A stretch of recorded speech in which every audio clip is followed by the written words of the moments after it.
कैसे हैं आप सब? आपके साथ मैं हूं रामानंद विश्वकर्मा और आप देख रहे हैं रामानंद फार्मेसी ज्ञान को। तो चलिए, बहुत सारे स्टूडेंट ने हमें कमेंट किया था कि सर पोसोलॉजी बताइए, पोसोलॉजी समझ नहीं आता, कैसे करना है, क्या है पोसोलॉजी, फैक्टर इन्फ्लुएंसिंग है, याद नहीं होता है। तो इन सारे क्वेश्चन के जवाब आज हम लेके आए हैं आपको एक ट्रिक के माध्यम से। ट्रिक के माध्यम से हम देखेंगे कि पोसोलॉजी क्या होता है और कैसे पोसोलॉजी को याद करना है। अगर आप हमारे ट्रिक को अपने माइंड में एक दो बार रिमाइंड कर लिए तो गारंटी देते हैं आपको पोसोलॉजी याद हो जाएगा।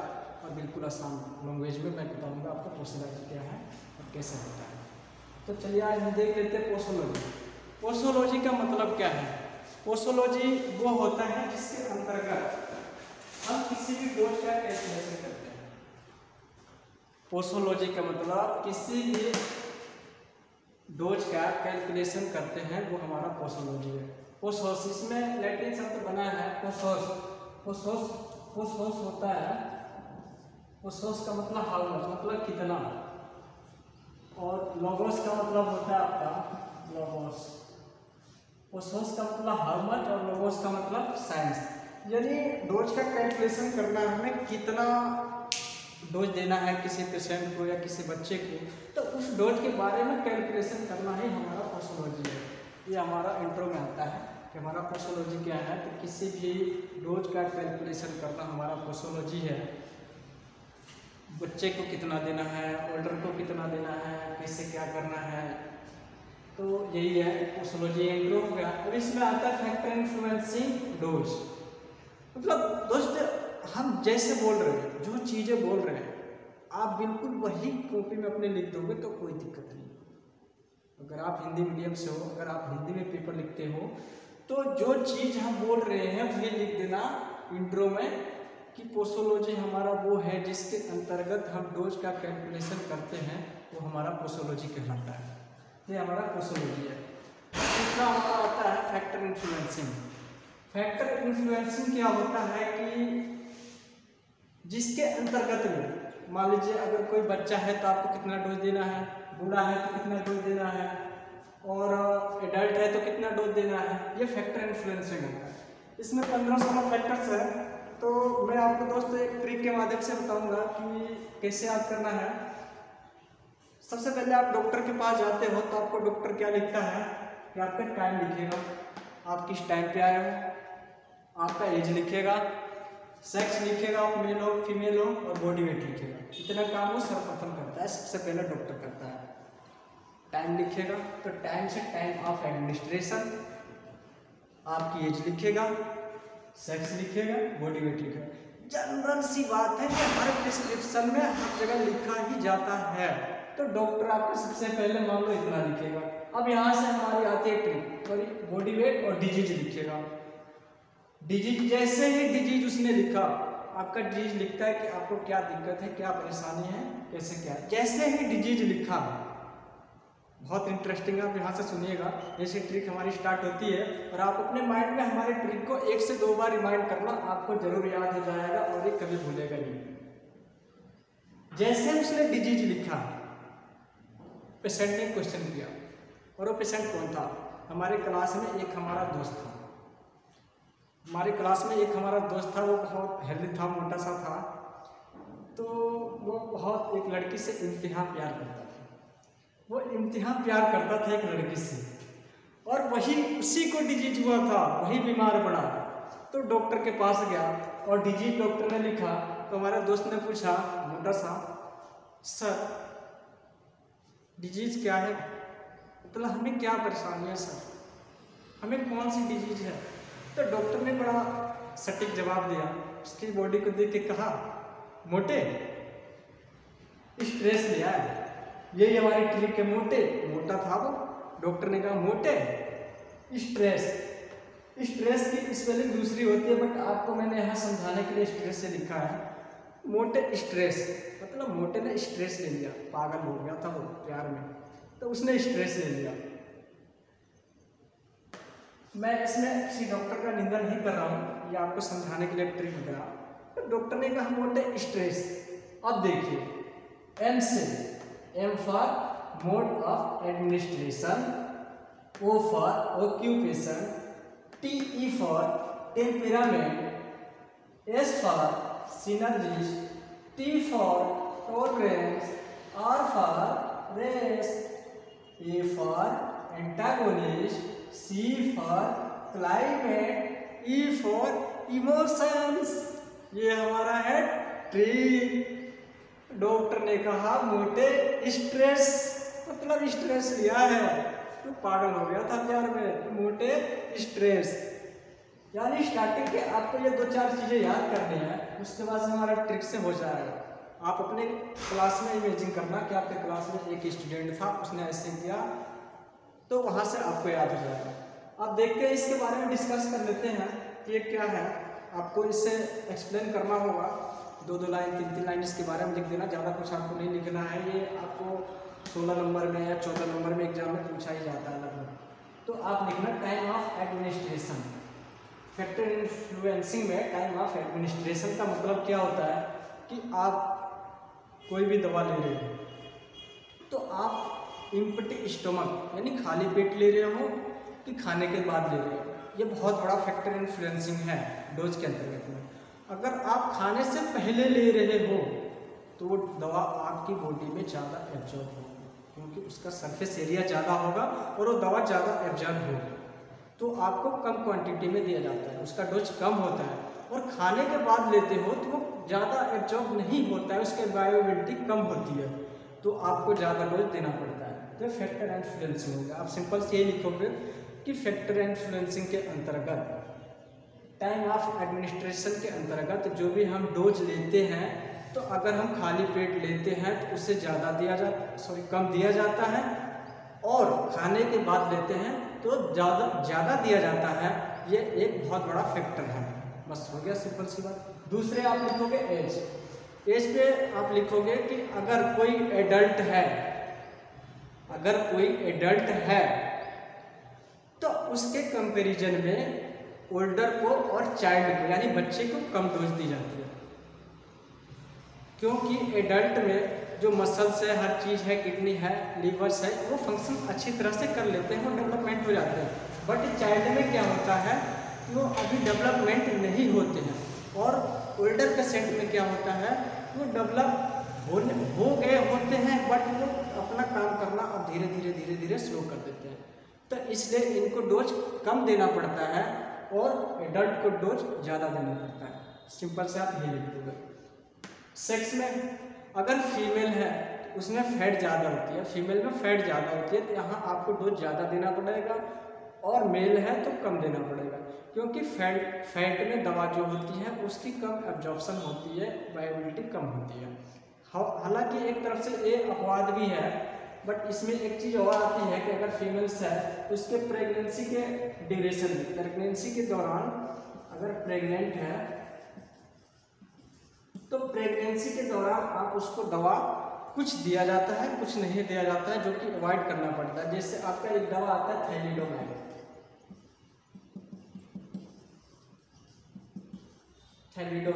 ये दवा थैलिडोमाइड अगर आप प्रेगनेंसी के दौरान किसी फीमेल्स में देते हो तो उसका फीटस यानी भ्रूण, जहाँ बच्चे की ग्रोथ होती है, वो फीटस डैमेज हो जाता है।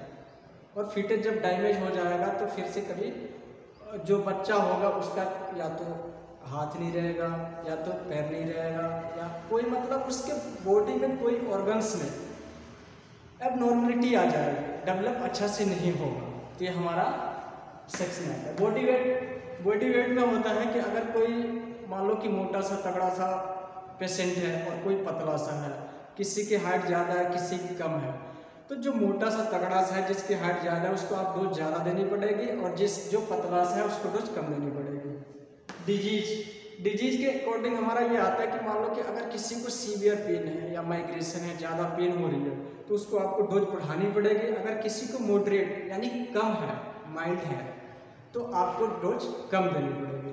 तो ये फैक्टर इन्फ्लुएंसिंग का बड़ा रोल है। मोड ऑफ एडमिनिस्ट्रेशन, दोस्तों मोड ऑफ एडमिनिस्ट्रेशन सबसे बड़ा रोल है फैक्टर इन्फ्लुएंसिंग का। इसके अंतर्गत आप किस रूट से दवा देते हो, रेक्टल के थ्रू देते हो, या ओरली देते हो, या पेरेंट्रल देते हो, मतलब उसको दवा आप मुंह से देते हो या फिर इंजेक्शन के माध्यम से देते हो, ये सबसे बड़ा रोल है। अगर इंजेक्शन के माध्यम से आप कोई भी पेशेंट को कोई भी इंजेक्शन देते हो तो उसकी बायोअवेलेबिलिटी यानी एब्जॉर्प्शन 100% होती है, तो आपको कम डोज देना पड़ता है कम as compare to oral. Occupation में व्यवसाय से आप क्या समझते हैं? ऑक्यूपेशन से क्या समझते हैं? ऑक्यूपेशन वो होता है कि आपकी व्यवसाय, आप काम करते हो तो आप किसी रूम में एसी के अंदर काम करते हो, या आप किसानी करते हो, या धूप में आप काम करते हो। तो अगर जो पेशेंट धूप में कार्य कर रहा है, वर्क कर रहा है, उसकी डोज ज़्यादा देनी पड़ेगी एज कम्पेयर टू जो रूम के अंदर काम कर रहा है। तो आप सिंपल से ये लिख दोगे, आप अपने भाषा में लिख देना कि जो पेशेंट अगर धूप में काम करता हो, धूप में रहता हो, रूम से बाहर रहता है, उसकी डोज ज़्यादा देनी पड़ती है, और जो रूम के अंदर एसी में काम कर रहा हो उसकी डोज कम देनी पड़ती है। अगला आता है टेम्परामेंट मतलब स्वभाव, कि वो ज़्यादा बिजी रहता है या तनाव में रहता है, कैसे रहता है, इसके हिसाब से आपका डोज इन्फ्लुएंसिंग इफेक्ट करता है। अगर वो पेशेंट ज़्यादा तनाव में रहता है, ज़्यादा डिप्रेशन में रहता है, वो डोज आपको बढ़ा के देनी पड़ती है, और साथ की जो भी दवाएं हैं वो आपको बढ़ा के देनी पड़ती है as compare to normal. Synergist हमारा क्या है कि अगर आप कोई भी दवा, जैसे कॉम्बिनेशन में आ रही हो, पैरासीटामोल हो और उसमें कॉम्बिनेशन किसी और भी दवा की हो, जैसे कि लेवोसेट्रिजिन भी हो। आपने ओकासेट का नाम सुना होगा, ओकासेट का नाम सुना है आपने, लेवोसेट्रिजिन जिसमें होता है। अगर वो दवा आप दे रहे हो, सिर्फ ओकासेट हमारा सेट्रिजिन आता है, सेट्रिजिन उसका वो होता है सॉल्ट नेम, और एक आता है चिस्टान में हमारा लेवोसेट्रिजिन, उसमें भी सेट्रिजिन होता है और ओकासेट में भी होता है, और ये दोनों दवा एक साथ देते हो तो आपको सिनर्जिस्ट हो जाएगा, यानी उसकी डोज बढ़ जाएगी, तो आपको साइड इफेक्ट भी देखने को मिल सकता है।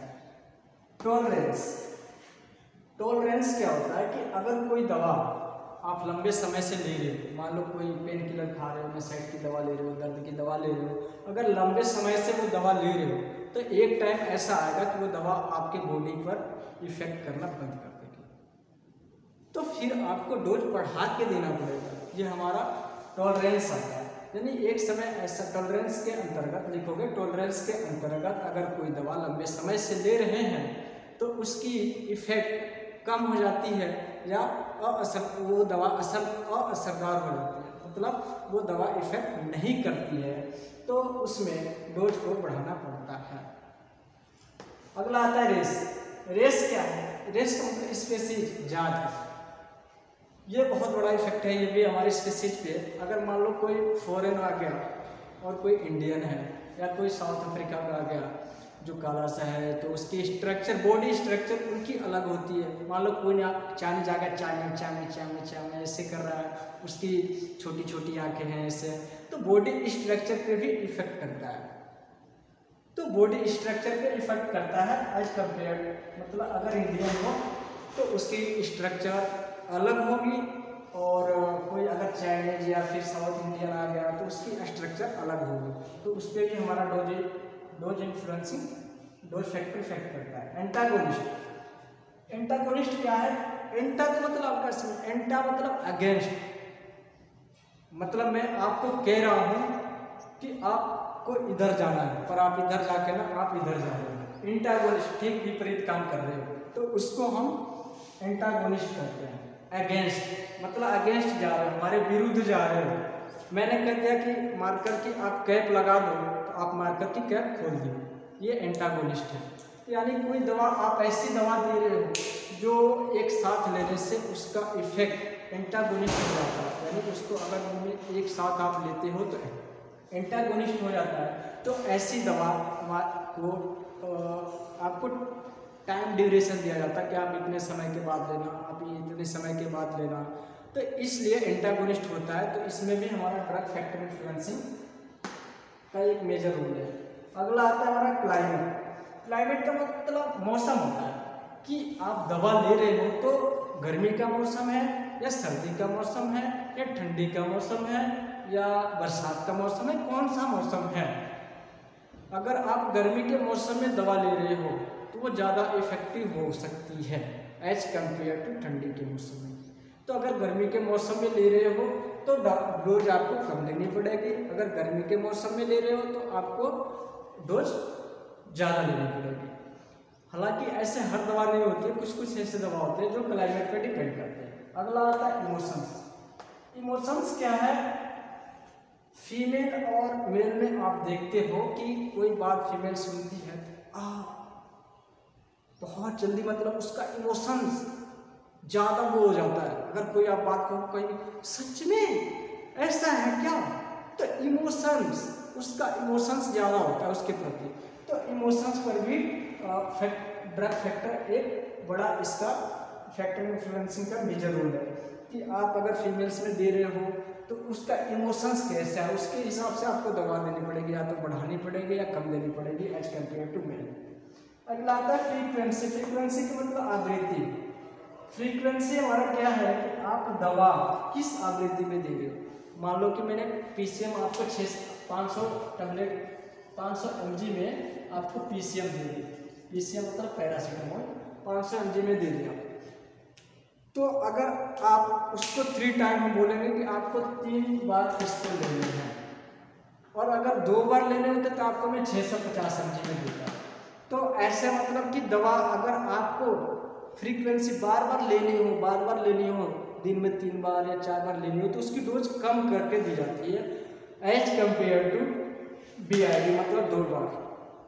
यानी अगर दवा की फ्रीक्वेंसी बढ़ा रहे हो, आवृत्ति बढ़ा रहे हो, दवा बार बार ले रहे हो, तो आपको उसकी डोज कम करके देनी पड़ती है। अगर दवा दिन में 1 बार ले रहे हो या 2 बार ले रहे हो तो वो आपको थोड़ा डोज बढ़ाना पड़ता है एज कम्पेयर टू 3 बार। चलिए हमारा फैक्टर इन्फ्लुएंसिंग का ये खत्म हो गया। यही था हमारा फैक्टर इन्फ्लुएंसिंग। आप ऐसे याद कर लेना कि हाँ वो डॉक्टर के पास गए, जैसे मैंने आपको ट्रिक बताया, एक इंटरेस्टिंग ट्रिक है। मैंने बहुत इसको वो करने के बाद इसको मैं ट्रिक ये निकाला था, आप ऐसे करना कि हाँ इसके हिसाब से आप याद करना। अगला आता है हमारा कैलकुलेशन ऑफ डोज। डोज का कैलकुलेशन ये बहुत कम एग्जाम में पूछा जाता है कि कैलकुलेशन क्या करना है, कैलकुलेशन इस तरह से, ये बहुत कम पूछा जाता है। कैलकुलेशन किस किस बेसिस पे होता है? कैलकुलेशन हमारा 3 बेसिस पे होता है। क्या होता है? Calculate basis of age. Age के हिसाब से कैलकुलेशन होता है कि मतलब एज कितनी है। Calculation of basis of sex, sex के हिसाब से कैलकुलेशन होता है, मेल है कि फीमेल है। और calculate of body surface area, और बॉडी सरफेस एरिया मतलब वो ज़्यादा हेल्दी है या ज़्यादा थीन है, जैसे मैंने आपको इसमें बताया था बॉडी वेट के, तो वही बॉडी सरफेस एरिया कि वो ज़्यादा मोटा है या ज़्यादा पतला है, कोई उसके हिसाब से कैलकुलेशन आता है। कैलकुलेशन आप पढ़ लेना, कैलकुलेशन कुछ खास नहीं है, बट फिर भी मैंने एक कैलकुलेशन डीलिंग रूल्स लेके आया था। मैंने कहा क्या होता है इसको बता देते हैं। डीलिंग रूल्स के अंतर्गत मान लो कि अगर कोई बच्चा है, आपको उसकी डोज देनी है, तो आप कितना डोज दोगे? मान लो कि आपका अगर 60 mg की कोई दवा है, मान लो कोई दवा 60 mg है और ये एडल्ट में दे रहे हो, मतलब बड़ों में दे रहे हो, एडल्ट में दे रहे हो जिसके एज 20, 22, 25 साल है, एडल्ट में दे रहे हो, तो अगर वो बच्चा में देना होगा तो कितना डोज देंगे? तो वो है चाइल्ड एज टू बच्चे की एज कितनी है, मान लेते हैं बच्चे की एज 6 साल है और एडल्ट डोज हमारा 60 mg है। तो 6 साल बच्चे की एज हो गई, एज इन ईयर 6 साल हो गई, और 20 से हमेशा लिखते हैं इसके साथ डिलिंग्स मेथड में। और इनटू एडल्ट की डोज कितनी है, एडल्ट को हम 60 mg दे रहे हैं, तो यहाँ पे 60 mg लिख देंगे। अब इसका कैलकुलेशन करेंगे, यानी बच्चे की हमारा एज कितनी है, 6 साल। जो दवा हम एडल्ट को दे रहे हैं जिसकी डोज 60 mg है, वो बच्चे को कितना देना है, तो उसका कैलकुलेशन डीलिंग मेथड के रूल से करते हैं। बच्चे की एज कितनी है, 6 साल, अपान में 20 इंटू 60 mg, तो यहाँ से आपका ये कट जाएगा 20 और 6 18 mg बच्चे को आपको दवा देनी पड़ेगी। यहाँ पे अगर कोई दवा 60 mg की है और एडल्ट की है, तो आपको ये दवा बच्चे में 6 साल के बच्चे में 18 mg देनी पड़ेगी। ये हम लेके आए थे डीलिंग रूल्स। बाकी ये कैलकुलेशन बहुत कम पूछा जाता है आपके एग्जाम में, ये हमारा मेन था और ये पूछा ही पूछा जाता है, तो इसका आप वो कर लेना। एक आता है इसी में, एक आया था लास्ट में, एक आता है वेटेरिनरी। वेटेरिनरी का मतलब ये होता है एनिमल्स, एनिमल्स में कितना डोज देना होता है, एनिमल्स में कैसे होता है, तो उसका भी फैक्टर इन्फ्लुएंसिंग में सेम था, इसमें थोड़ा बहुत कुछ चेंजिंग था। बाकी अगर आप ये भी लिख दोगे एनिमल्स के लिए भी तो कोई दिक्कत नहीं है कि वेटेरिनरी में यानी कि एनिमल्स में कितना डोज देना होता है, तो उसका भी फैक्टर इन्फ्लुएंसिंग ही था। तो फैक्टर इन्फ्लुएंसिंग एनिमल्स के लिए भी ये सारा आपका चल जाएगा, ये लिख दोगे कोई दिक्कत नहीं है। Okay, thank you. अगला फिर आपको जब भी वीडियो लेके आएंगे तो ऐसे ही बहुत मज़ेदार ट्रिक बनाने की कोशिश करेंगे। और हमारा लेक्चर आपको कैसा लगा आप कमेंट बॉक्स में बताइए। अगर हमें कुछ इम्प्रूवमेंट करना हो तो प्लीज़ आप सजेस्ट हमें ज़रूर कीजिए, हम उसको और भी अच्छा और भी बेहतर बनाने की कोशिश करेंगे। धन्यवाद।